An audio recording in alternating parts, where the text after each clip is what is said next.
हमने शहर को दी एक नई पहचान, हम हैं सिंघानिया बिल्डकॉन।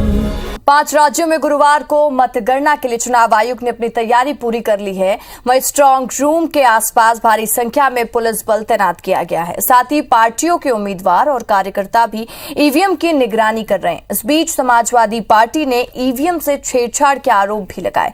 हालांकि बीजेपी इसे विपक्ष की बौखलाहट बता रही है।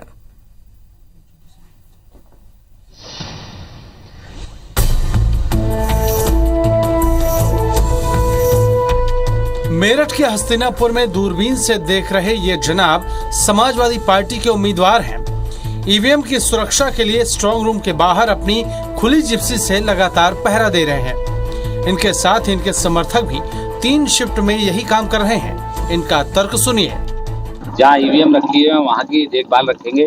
तो हम इस दूरबीन से क्या देख रहे हैं कि ऊपर छत पे भी पता चल रहा है हमें, आसपास साइड में क्या हो रहा है क्या नहीं हो रहा है। इधर क्या नाम बिल्डिंग है, इसमें कोई गलत एक्टिविटी तो नहीं हो रही। सामने की बिल्डिंग में कुछ ऐसा कोई गलत लोग तो नहीं रुके हुए आए हुए हैं। और फिर जो गाड़ियां आसपास जो गाड़ियां खड़ी हैं उन गाड़ियों की भी हम निगरानी कर रहे हैं। कोई लैपटॉप लेके तो नहीं बैठा है, कोई और कुछ गड़बड़ तो नहीं कर रहा है। दरअसल मतगणना से पहले यूपी में ईवीएम को लेकर जमकर सियासत हो रही है। विपक्षी दल समाजवादी पार्टी ने बीजेपी पर ईवीएम में धांधली का आरोप लगाया। वहीं कई जगह अधिकारियों और सपा कार्यकर्ताओं के बीच संघर्ष के हालात तक पैदा हो गए। खुद अखिलेश यादव ने ट्वीट कर और प्रेस कॉन्फ्रेंस कर आरोप लगाए तो बीजेपी ने इसे उनकी बौखलाहट बता दिया। हम लोग तो लगातार जब से चुनाव हुआ है तब से ईवीएम की निगरानी कर रहे हैं, लेकिन सवाल यह है कि ईवीएम मशीनें ट्रक में कैसे घूम रही हैं।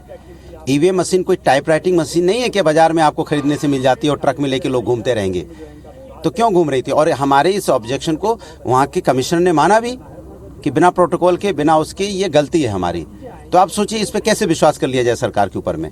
सारा समाजवाद सफाई तक सीमित है, तो वो अपराधियों माफियाओं को पाकिस्तान परस्त विचारधारा, जिन्ना परस्त विचारधारा, आतंकियों के मुकदमे छोड़ना, इस विचारधारा के साथ आप चुनाव नहीं लड़ सकते प्रदेश का और राष्ट्र का।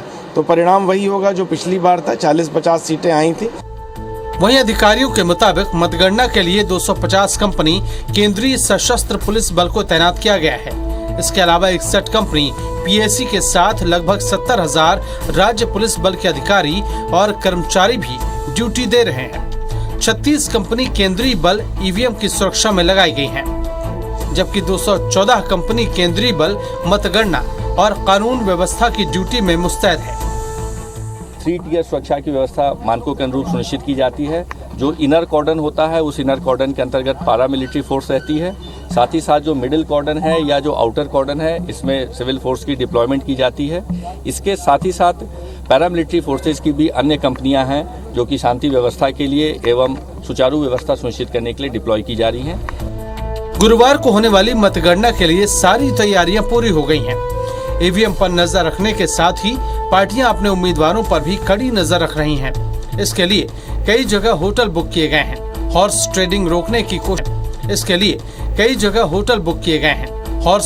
रोकने की कोशिश कर रही पार्टियों ने साफ निर्देश दिया है कि मतगणना के दिन उम्मीदवारों को होटल छोड़कर नहीं जाना है। ऐसे में 5 राज्यों में स्पष्ट बहुमत आ गया तब तो ठीक, लेकिन जहां मामला फंसा वहां फिर होटल और रिसोर्ट पॉलिटिक्स का एक नया एपिसोड शुरू होगा।